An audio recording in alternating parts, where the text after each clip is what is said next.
We're gonna be alright, boy. We're gonna be alright. I'm here with my little homie nephew.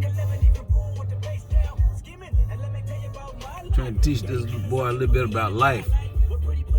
We used to hang together after his dad passed.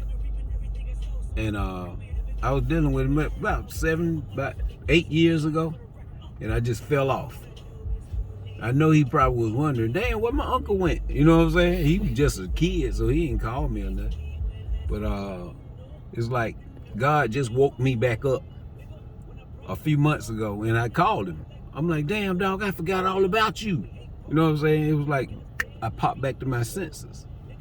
And I brought a lot of good-ass information back with me that I'm trying to hook him up on how to live life, you know what I'm saying? He was telling me about a podcast that he listened to with a guy that talk about, you know, you need to stay out of prison. This is how it is in prison. You don't want to go here. You don't want to go here. What my job is to tell you how not to go there, you know what I'm saying, and how to live life. Because I live life the hard way. Not mostly because of other people. Because I always have been generous. I tried to give. I was an overgiver, a yes man, all of that. You know what I'm saying? And being a yes man almost led to my death. And after I was left, like, pretty much destitute, and pretty much it affected my mind until I was damn near crazy. And I had a successful business going. It went down. I had to sell my equipment. And that was when I was dealing with him. And here it is 8 years later. I'm just now getting to the point where I want to start expressing what I learned. And I was trying to tell him about what life about.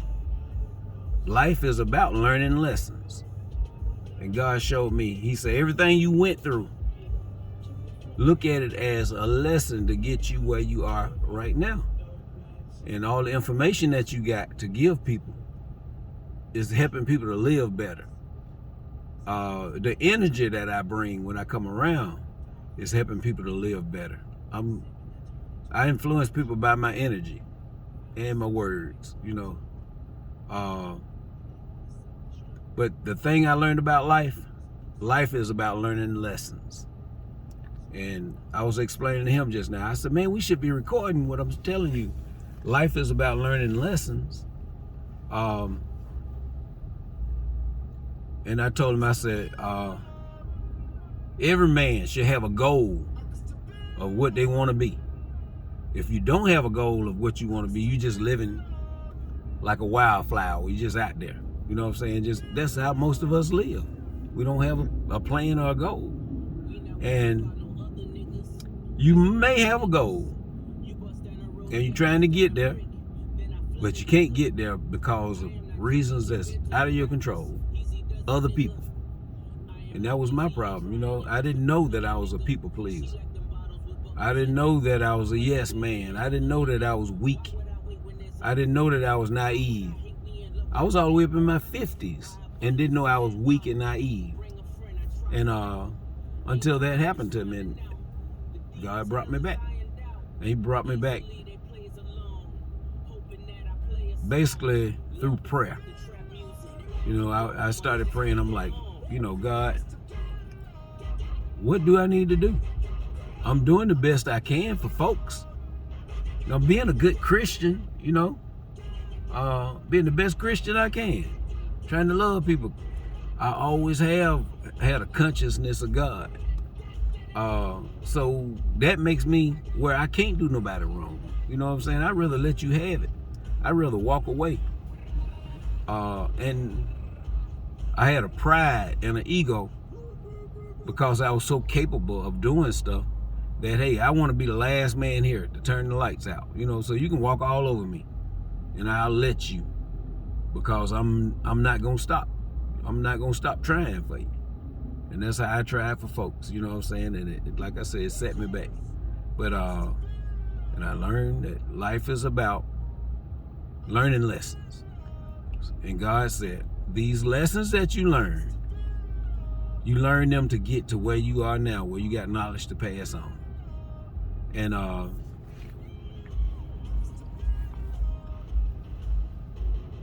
man, what you think some of the most profound things I talked to you about so far? Something that's sticking with you about being a man? Yeah, and just how to go about life. Yeah. Being a man, you know, I had no problem being a man. I'll step up, I'll sacrifice, I'll give, you know what I'm saying? I consider that being a man. But now, what I consider being a real man is standing up for yourself. And you don't have to force your way to stand up for yourself. The thing is, I'm not going to let anybody use me ever again. And if you try, you're going to find out right quick, hey, this man is aware that I'm trying to use him and I can't use him. You know what I'm saying? And if I'm around somebody as a man and we having a conflict, you know what I'm saying? As a man, I'm not trying to add to the conflict by getting louder, by trying to show I'm more masculine or more strong, you know what I'm saying? My way of doing it is, hey, we not getting along, brother. You know what I'm saying? So shoot, you go that way and I go this way. Now, if somebody want to follow me this way, that's their problem. They the problem. Okay, now I got to stand up to you. You're not about to come at me with that. You know what I'm saying? And I'm not gonna ever aggress you.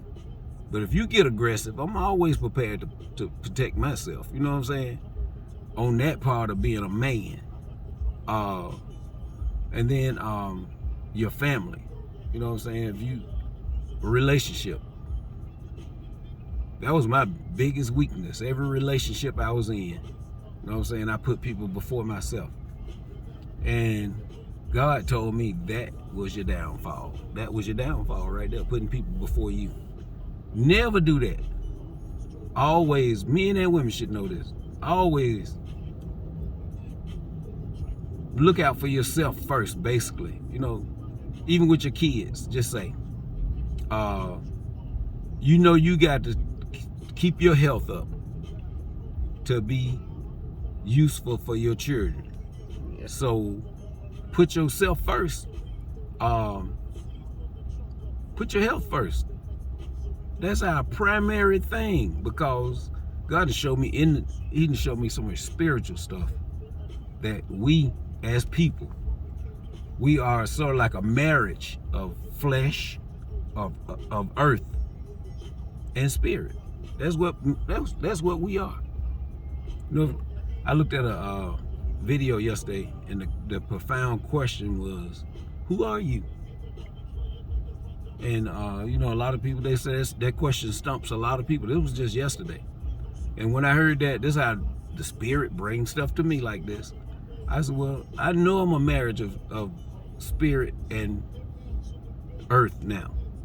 A manifestation. Just like a tree is a manifestation coming from a seed out of the ground. Where did it come from, man? You can say magic. Okay, that magic is your God. That's what the real God is to you. You can say, that was God to do it. That's God to you.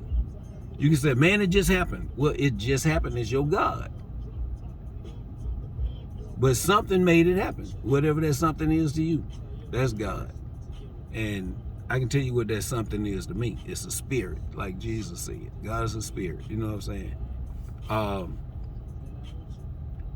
So it's possible to get closer to that spirit. That's what the prophets in the Bible did. They got close to that spirit. That's what I've been doing. And like I said, I communicate with the spirit now. That's how far God done brought me. That's how He brought me back from basically being crazy. You know what I'm saying? An alcoholic.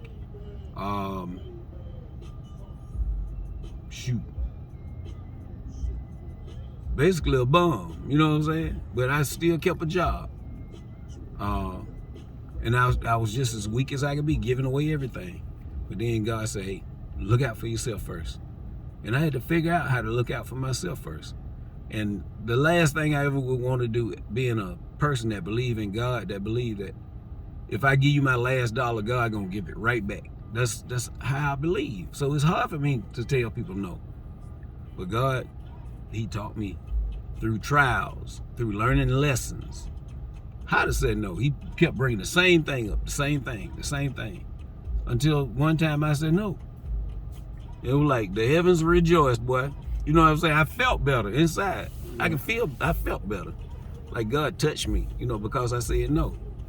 And shoot, I said, okay, maybe I need to say no a little more. And I started saying no to different things, you know what I'm saying? And that was probably about 4 years ago. And once I started saying no, once I learned to start looking out for myself and trials come up, and I said, man, I didn't look out for myself that time. You know what I'm saying? And I just let that situation go. I get like an attitude with a person and let them go on about their business. The same thing will come back up in the next person to test me, to say, to look out for myself first. And I'm not saying be selfish. If you passing by and somebody need $1, give them $1 if you got it. You know what I'm saying? Even still give them your last dollar. You can trust God like that.